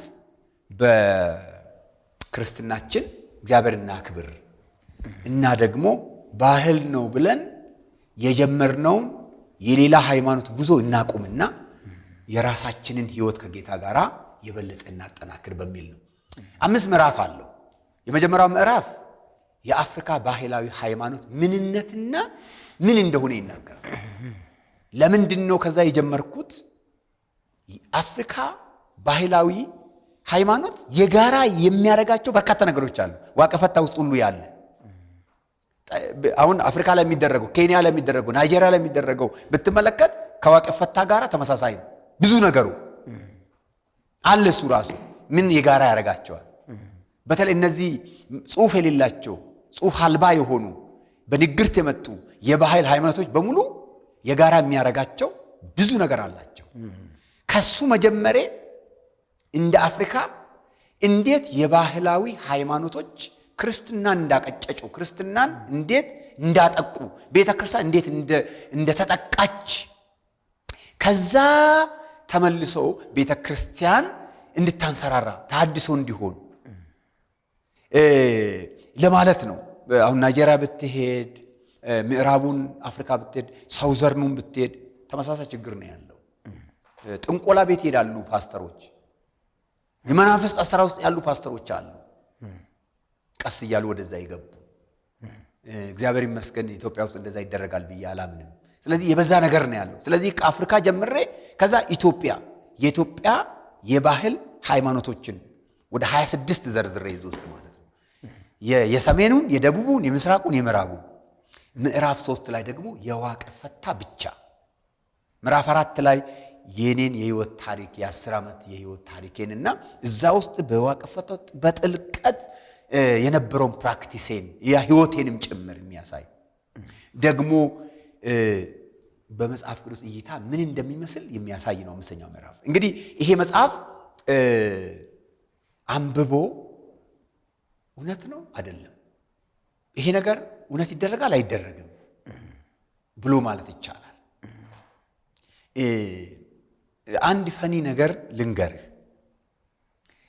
ሰው እንደማያነብና ሳያነብ እንደሚናገር የሚያሳይ ነው። ሰሞኑን ይሄ መጽሐፍ ሲወጣ ኮሜንት ያደረጉ ሰዎችን ፎቶና ኮሜንታቸውን መጽሐፉ ከዋቀፈታ ወደ ልዩ መገለጥ የሚል መጽሐፍ ዛጋ አለ፣ ፎቶአቸው አለ፣ የተናገሩት አለ።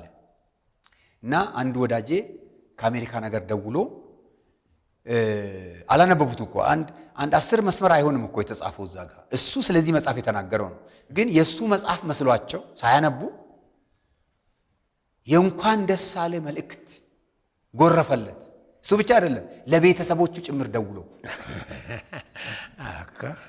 እና ምን ልል ነው ገጹን ከለሩን ብቻ ሳይሆን ይነበብ ለማለት ነው። ካነበባችሁ ትጠቀማላችሁ። እኔ ይሄን ያነበበ ሰው ይጠቀማል። እና የሚጠቀመው ደግሞ ባህል ምንድነው? ሃይማኖት ምንድነው? ባህላዊ ሃይማኖት ምንድነው? ዋቀፈታ ምንድነው? እሬቻ ምንድነው? ልምምዱ ምን ይመስላል?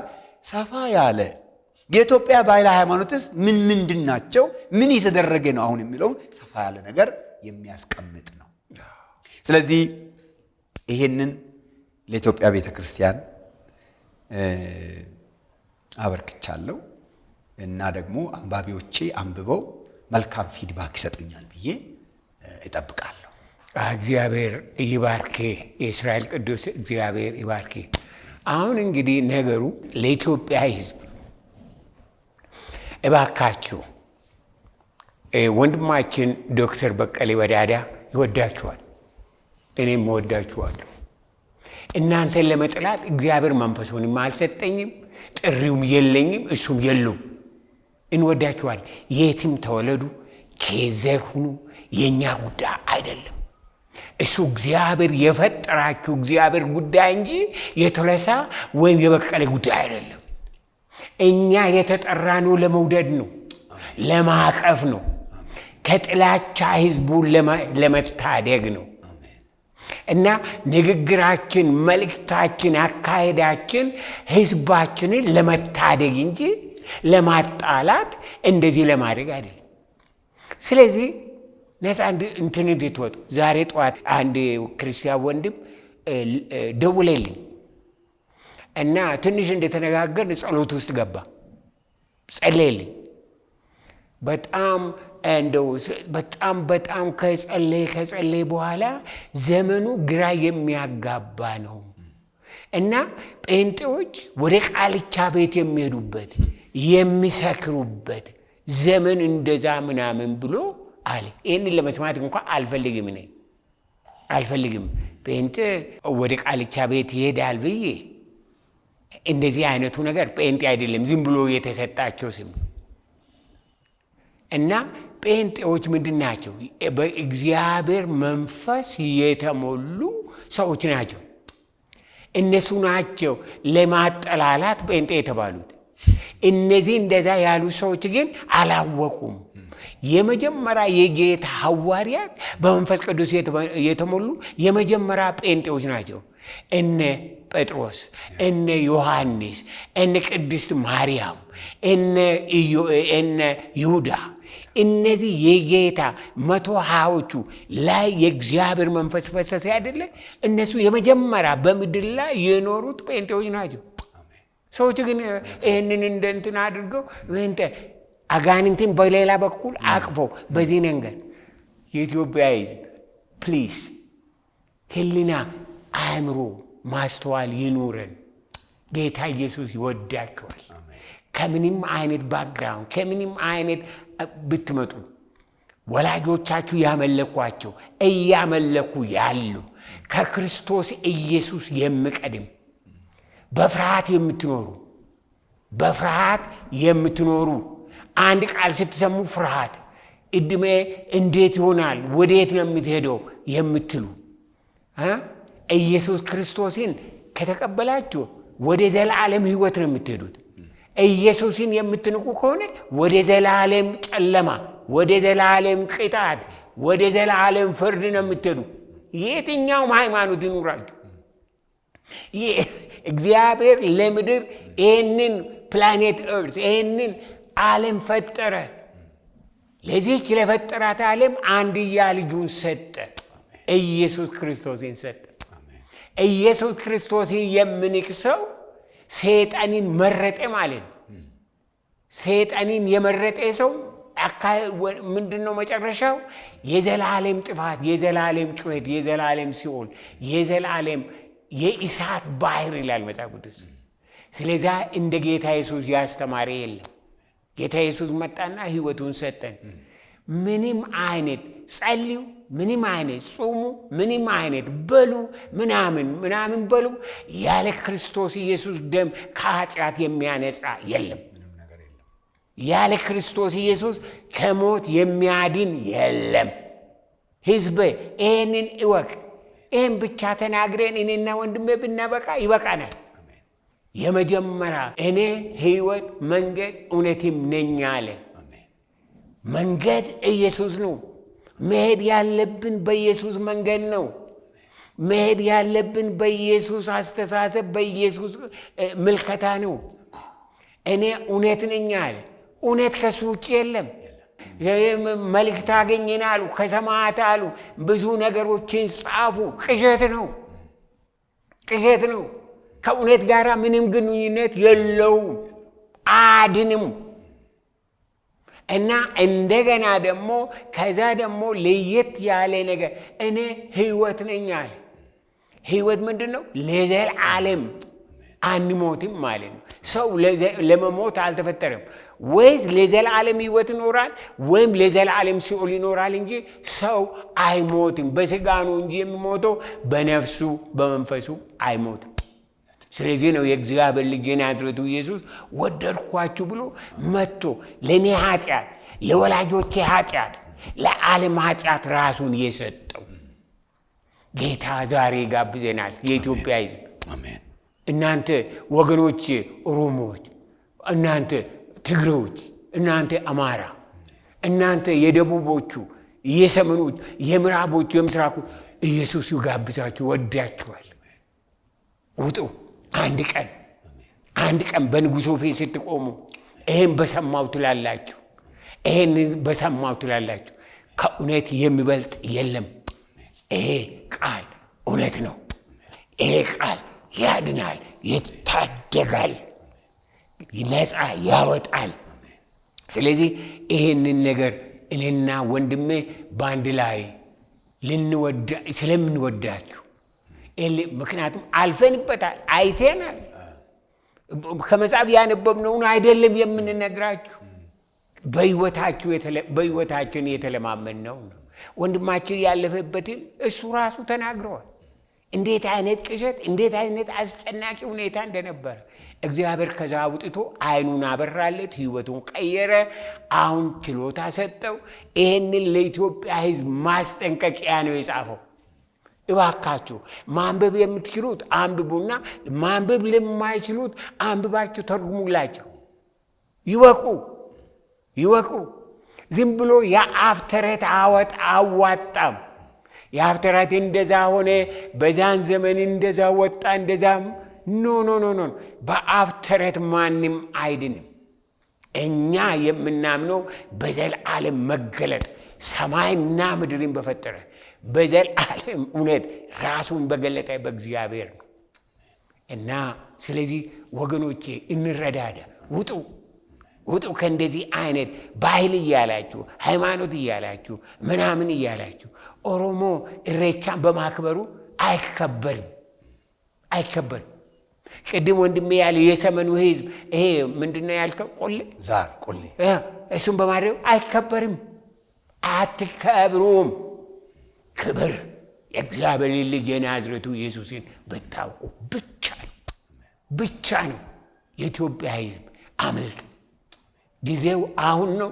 አምልጥ። እግዚአብሔር ይርዳ። እና ብዙዎች ሰዎች አሉ ይሄንን በዛ ያለፉ በቃ በትልቅ ቁጭት የሚናገሩ፣ ሌሎችንም ደግሞ እናቀርብላችኋለን። ምስክር ነው። ያነበብነውን አይደለም። በትምህርት ቤት በነበርነ ጊዜ በመቶ የሚቆጠሩ መጻሕፍትን አንብበናል። እሱ ስለ ሕይወት አይደለም።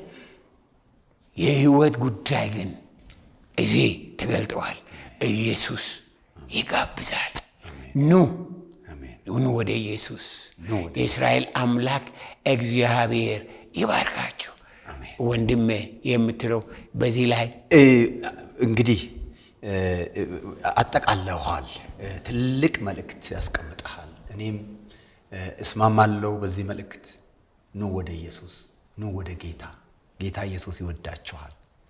ምናልባት ለኦሮሞ ወገኖቼ ኢየሱስ የዋቃ ታላቁ አያና ነው። በዋቃና በእኛ መካከል ያለው እሱ ብቻ ነው። ወደ እሱ ብትመጡ ታሪካችሁ፣ ሕይወታችሁ፣ ዘመናችሁ፣ ዕድሜያችሁ፣ ቤተሰባችሁ፣ ዘራችሁ፣ ቋንቋ፣ ውስጣዊ ነገራችሁ፣ ስነ ልቦናችሁ ይቀየራል። ዘላለማችሁም ይቀየራል። ኢየሱስ አዳኛችን ነው። የዋቃ ልጅ አያናችን ኢየሱስ ያድናል። ይህ መልእክት በተለይም በብዙ ስቃይ ውስጥ ላሉ ሰዎች አድርሱልኝ። ኢየሱስ ይወዳቸዋልና ይድረስላቸውና ያድናቸው፣ ነፃ ያውጣቸው፣ እንደኔ የታሰሩትን ይፍታቸው፣ ይፈቱ። ይፈቱ፣ በእስራት አይቆዩ። እናንተ እዚህ ውጪ ሆናችሁ ቤተክርስቲያን አካባቢ ሆናችሁ እዛ ያሉ ሰዎችን ባህል ነው የምትሉ ሰዎች እነሱ ላይ እየፈረዳችሁ ወደ ጌታ እንዳይመጡ፣ ወደ ዋና አያና እንዳይመጡ ወንጀል በእነሱ ላይ እየሰራችሁ ነው። እናንተ እረፉ። እናንተ ክርስቲያኖች በሌላ ሃይማኖት ያሉ ሰዎችን ወደዚህ ወደ ክርስቶስ እንዳይመጡ ባህል ነው ብላችሁ አቃላችሁ አሳንሳችሁ ምትናገሩ እናንተን እግዚአብሔር ይቅር ይበላችሁ። ተው፣ ተመለሱ። አሜን። ወንጌል አንድ ነው፣ እውነት አንድ ነው፣ አዳኝ አንድ ነው። ለኦሮሞ፣ ለአማራ፣ ለትግሬ፣ ለነጩ፣ ለአረቡ ሌላ ምንም አዳኝ የለም። አንድ አዳኝ፣ እሱም የእግዚአብሔር ልጅ ኢየሱስ ክርስቶስ።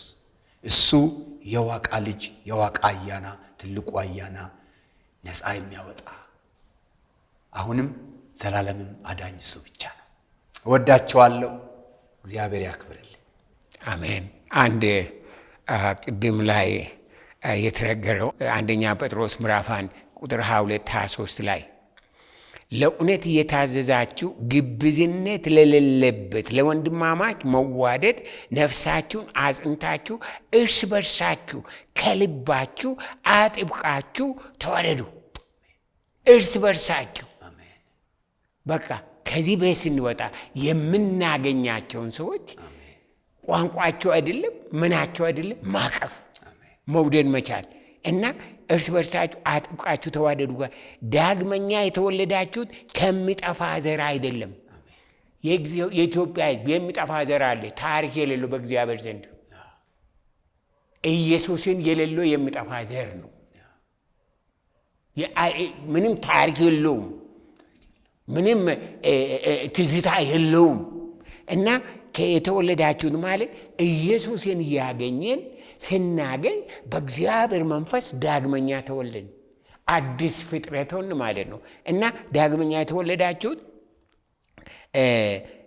ከሚጠፋ ዘር አይደለም ካለ በኋላ በሕያውና ለዘላለም በሚኖር በእግዚአብሔር ቃል ከማይጠፋ ዘር ነው እንጂ ከማይጠፋ ከኢየሱስ የተወለደ ከማይጠፋ ዘር ነው። ከኢየሱስ ውጪ ሁሉም የሚጠፋ ዘር ነው። ይህንን ይወቁ፣ ይህንን እንወቅ። እኛ ታሪካችን በክርስቶስ ኢየሱስ ታሪክ የተለወጠ እና ሁሉንም ወድ ዘንድ አጥብቄ ዝም ብሎ የእንትን አይደለም፣ አጥብቄ ወድ ዘንድ ምንድነው? ከማይጠፋ ዘር ከእግዚአብሔር ዘር ከዘላለማዊ ዘር ተወለድክ። አሜን። እሱ ነው ሰው ያደረገን። እሱ ነው ታሪካችን። እሱ ነው ታሪካችንን የለወጠው። ምንም ታሪክ የለን። አዎ ታሪካችን ምን አለን?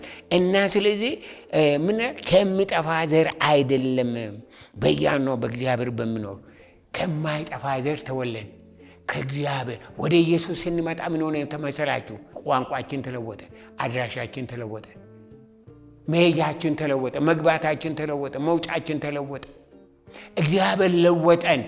የዘላለምን ሕይወት፣ የዘላለምን ማስተዋል፣ የዘላለምን ጥበብ፣ የዘላለምን ዕውቀት ሰጠን እንድንወደው። እንድንወደው። ክብር ለዘላለም እስከ ዘላለም ለሱ ይሁን።